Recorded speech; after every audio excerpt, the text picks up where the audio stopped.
BBMKU Dhanbad के द्वितीय दीक्षांत समारोह में बतौर मुख्य अतिथि के तौर पर उपस्थित हुए राज्यपाल संतोष गंगवार ने डिग्री पाने वाले विद्यार्थियों के उनके उज्जवल भविष्य की कामना के साथ उनसे नई खोज, नवाचार एवं अनुसंधान के अवसर तलाशने की ओर प्रेरित किया। धनबाद के न्यू टाउन हॉल में आज बीबीएमकेयू धनबाद का द्वितीय दीक्षांत समारोह संपन्न हुआ। राज्यपाल संतोष गंगवार के हाथों 220 टॉपरों को डिग्रियां प्रदान की गई।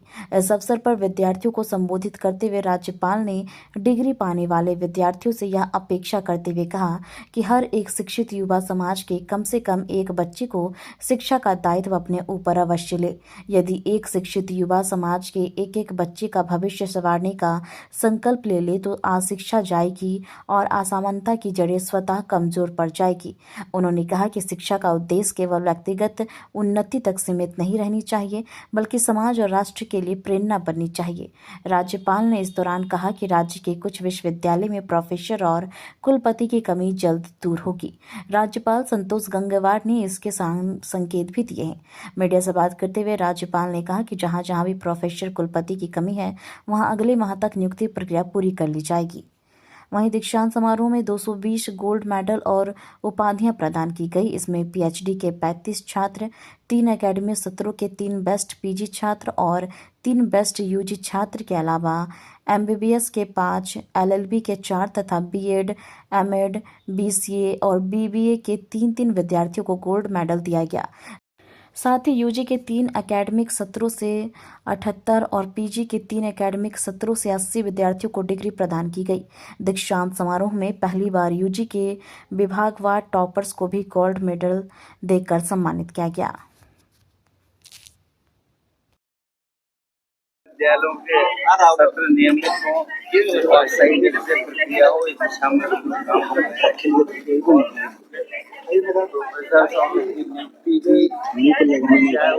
पूरा कर रहे हैं। कुछ स्थानों पर कुलपति का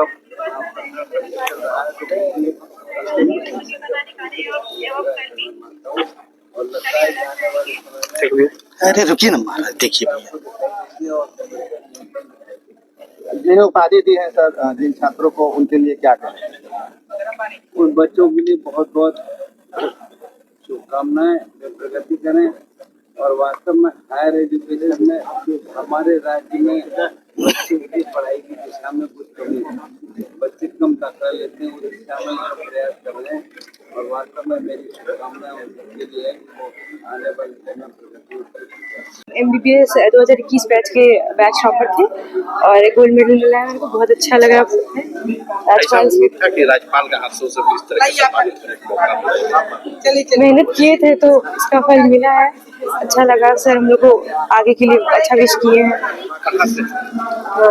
हम SNMMCS धनबाद से एमबीबीएस किए हैं और ऐसे हजारीबाग से। तो आगे ये डॉक्टर लाइन में ही रहना है या फिर किस तरह की सेवा? अभी रिम्स से मैं 3rd ईयर पीजी अपना MD रेडियो डायग्नोसिस परस्यू कर रहे हैं। स्पेशलिस्ट का हाँ, पीजी कर रहे हैं 3rd ईयर में। डॉक्टर लाइन को चुनने का क्या कुछ था कि सेवा भावना से?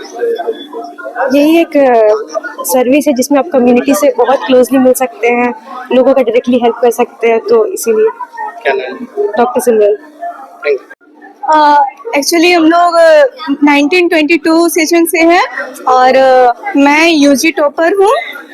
मेरा सब्जेक्ट होम साइंस है और मुझे बहुत ही खुशी महसूस हो रही है कि मुझे गवर्नर के थ्रू ये सम्मानित किया गया।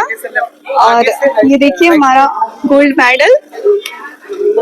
और अभी आगे का क्या लक्ष्य है? आगे मैं बीएड कर रही हूँ, आगे शिक्षक बनना चाहती हूँ और मेरा बीएड भी फाइनल हो ही गया है। प्रिया कुमारी दास। मेरा नाम पूनम कुमारी है। मैं सत्र 2019-22 की यहाँ की छात्रा थी। मैं जूलॉजी विभाग में गोल्ड मेडलिस्ट बनी हूँ। अभी आगे का क्या लक्ष्य है आपका? अभी मैं मेरा पीजी कंप्लीट हो गया है जूलॉजी से और अभी मैं CSIR नेट एग्जामिनेशन की तैयारी कर रही हूँ। मैं फ्यूचर में प्रोफेसर बनना चाहती हूँ। पूनम कुमारी है।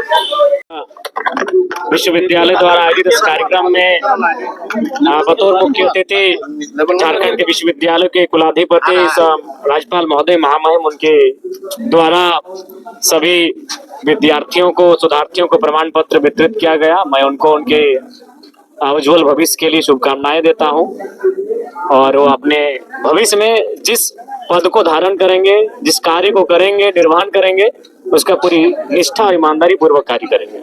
विधायक तीन विधायक जो रूट कर चले गए, उनका कहना है कि केवल जयराम महतो का संबोधन हुआ। हम लोग देखिए, इसके लिए भाई मैं स्वयं महामहिम से मैंने कहूंगा कि भाई अगर ना ही ले मेरा नाम, अगर किसी का माना, हमने तो कब कहा नहीं पत्रकार महोदय, हम अपने कोने में बैठे हैं। अब महामहिम के हृदय में क्या चल रहा है वो किसने देखा? ना हमने उनको कहा कभी, ना हम अपने से कभी किसी को तो अब ये उनका विषय है। हमें जैसा कि हमने भी जानकारी लिया, वो शायद सीनेट के मेंबर है, तो सीनेट के मेंबर जब उन्होंने कहा तो उसमें वो तीनों का नाम ऑटोमेटिक आ गया। मैं इस विद्यालय का विश्वविद्यालय का सीनेट का मेंबर नहीं हूँ, तो इसलिए मेरा नाम अलग से लेना पड़ा उनको। ऐसा लोग कह रहे हैं। मैंने भी पूछा कि भाई हमें भी लगा कि उनका भी नाम ले ही लेते हैं, तो शायद प्रोटोकॉल लिया था कि वो सीनेट के मेंबर है। विश्वविद्यालय प्रशासन की भी तो गलती हो सकती है। देखिए, उसमें हमारा कोई दोष नहीं है पत्रकार बंधुओं। ना मैंने महामहिम को कहा है कि महामहिम मेरा नाम ले। अब मैं उस उस उम्र में नहीं हूँ कि मैं अपना नाम सुनने के लिए, लेकिन हाँ, ये मेरा सौभाग्य है कि महामहिम को ऐसा लगता है कि मैं अपने क्षेत्र में कार्य को लेकर एक्टिव रहता हूँ, वो मुझे भूल नहीं पाते हैं, तो ये मेरा कोई दोष नहीं। बार-बार राज्यपाल का आपका इतना करीबी होना कोई राजनीतिक संकेत भी है क्या? देखिए ना, ऐसा नहीं है। लगातार हमें लगता है कि प्रत्येक सप्ताह में 2 बार 3 बार हम महामहिम से किसी कार्य को लेकर लाइन अप करते हैं, अपने प्रतिनिधि मंडल को वहाँ भेजते हैं, तो शायद उनको उनके जहन में मेरी कार्यशैली रहती है, और ऐसा कुछ नहीं है। कुछ पॉलिटिकल पैसा कानून लागू हो गया, किस तरीके से देख रहे हैं इसको? देखिए, निसंदेह आदिवासियों के लिए निसंदेह ये वरदान होगा, लेकिन थोड़ा सा ऐसे क्षेत्र जिनमें आदिवासियों की संख्या कम और ओबीसी अथवा अन्य लोग ज्यादा रहते हैं, उनमें थोड़ा सा सरकार को विशेष ध्यान देने की किस आवश्यकता है। तरीके से ध्यान देना, क्या कुछ? जैसे मान के चलिए किसी शेड्यूल एरिया है, उसे मान के चलिए शेड्यूल ट्राइब्स की आबादी 10% 15% है और अन्य लोगों की आबादी ज्यादा है, तो उस अकॉर्डिंग भी निर्णय लेने का अधिकार शेड्यूल ट्राइब के पास होगा। तो सरकार को इन विषय में थोड़ा सोचना होगा, किसी के साथ समस्याएं ना हो, अन्याय ना हो।